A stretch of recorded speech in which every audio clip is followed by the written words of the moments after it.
மறைந்தும் மறையாமல் மக்களிடையே வாழ்ந்து கொண்டிருக்கின்ற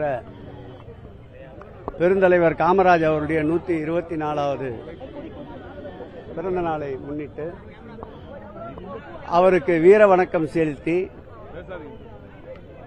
அவர் எடுத்துக்கொண்ட தமிழகத்தின் வளர்ச்சிக்கு மேலும்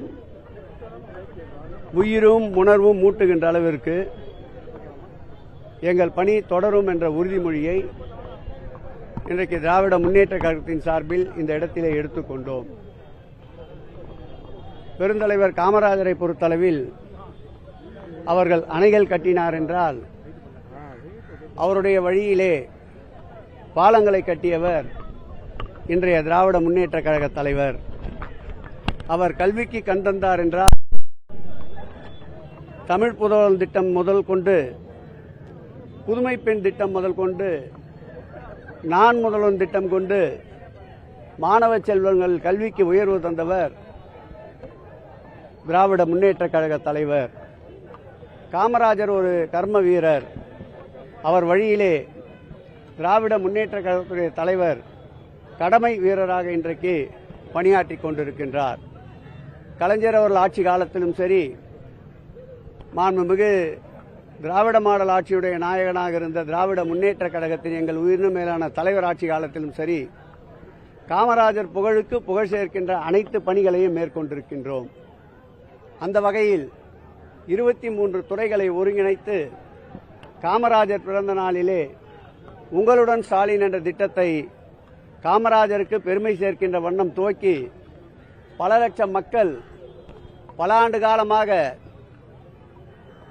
அமைப்பு ரீதியான இருப்பிடச் சான்றிதழ்,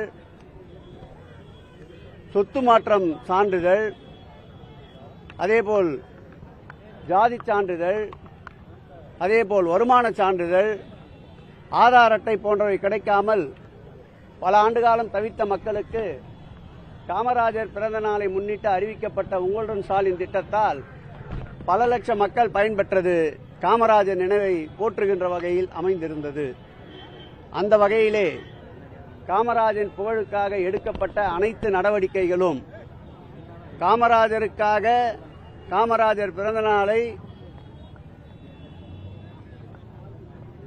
கல்வி வளர்ச்சி நாளாக அறிவித்த முத்தமிழ் கலைஞர் அவர்களுடைய நினைவை இந்த நேரத்தில் போற்றுகிறோம்.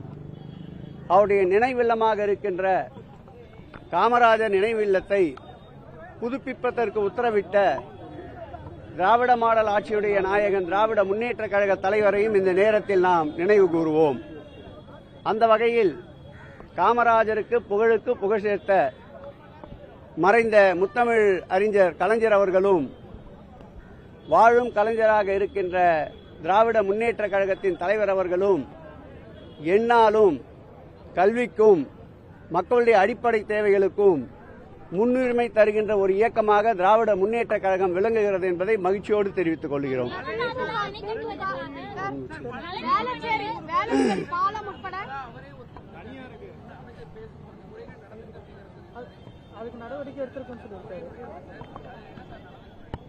அந்த துறையில் நடைபெறுகின்ற அனைத்து விரும்பத்தகாத நிகழ்வுகளையும் சட்டமன்றத்தினுடைய மானிய கோரிக்கைகளே தெளிவாக எடுத்துரைப்போம். 100 நாள் கணக்கென்று வைத்திருக்கின்றோம்.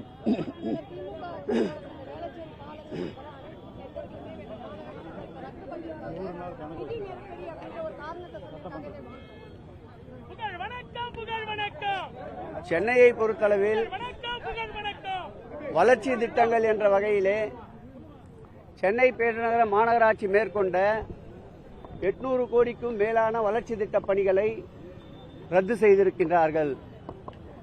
ரத்து செய்யப்பட்ட பணிகளை மீண்டும் எப்பொழுது ஒப்பந்தம் கோரப்பட்டு மக்களுடைய அடிப்படை தேவைகளுக்கு இன்றியமையாத பணிகள் என்பதை உணர்ந்து வெகு விரைவில் அந்த பணிகளை மக்கள் பயன்பாட்டிற்கு கொண்டு வர வேண்டும். மாண்புமிகு திராவிட மாடல் ஆட்சியுடைய நாயகன் எங்கள் உயிரினும் மேலான திராவிட முன்னேற்ற கழக தலைவர் அவர் சிந்தையில் உதித்திட்ட வடசென்னை வளர்ச்சி திட்டத்தை முழுமையாக இன்றைக்கு முடக்கி வைத்திருக்கிறார்கள்.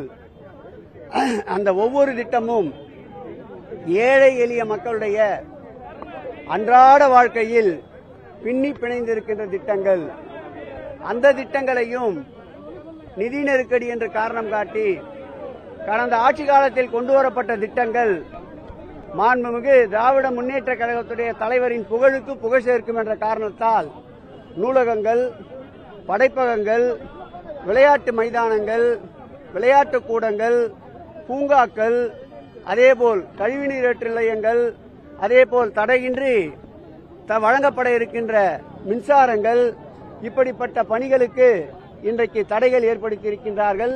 இவை அனைத்தும் மக்கள் வளர்ச்சிக்கான திட்டங்கள் என்பதால் இந்த ஆட்சியாளர்கள் அந்த பணியை தொடர வேண்டும் என்று இந்த நேரத்தில் வேண்டுகோள் வைக்கிறேன்.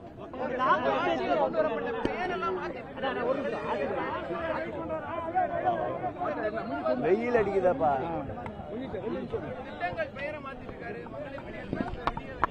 அது காழ்ப்புணர்ச்சியை காட்டுகிறது. மக்கள் அனைத்தையும் உன்னிப்பாக கவனித்துக் கொண்டிருக்கின்றார்கள். உதாரணத்திற்கு சொல்ல வேண்டும் என்றால், மயிலேடி பூங்காவில் அமைக்கப்பட்டிருந்த கல்வெட்டு அவர் துணை முதலமைச்சராக இருந்தபோது திறக்கப்பட்ட கல்வெட்டு. அந்த மயிலேடி பூங்காவுடைய கல்வெட்டை 2 நாட்களுக்கு முன்பு அகற்றியிருக்கிறார்கள். அதேபோல் ராயபுரம் மண்டலம் 5 எதிரிலே இருக்கின்ற முதல்வர் திருமண மாளிகையிலே பதிக்கப்பட்டிருந்த 2 கல்வெட்டுகளையும் அகற்றியிருக்கின்றார்கள். இப்படி கல்வெட்டுகளை அகற்றுவதால் மாண்புமிகு திராவிட முன்னேற்ற கழக தலைவருடைய புகழ் பணிகளை என்னாலும் மறைக்க முடியாது. கல்வெட்டுகளை வேண்டுமென்றால் அகற்றலாம். மக்களுடைய இதய சிம்மாசனத்திலே குடியிருக்கின்ற மாண்புமிகு தமிழக முதல்வருடைய பெயரை எதை வைத்து அகற்றுவார்கள், எதை வைத்து நீக்குவார்கள்? ஆகவே இந்த காழ்ப்புணர்ச்சியை மக்கள் உன்னிப்பாக கவனித்துக் கொண்டிருக்கின்றார்கள். தகுந்த பாடம் விரைவில் கற்பிப்பார்கள்.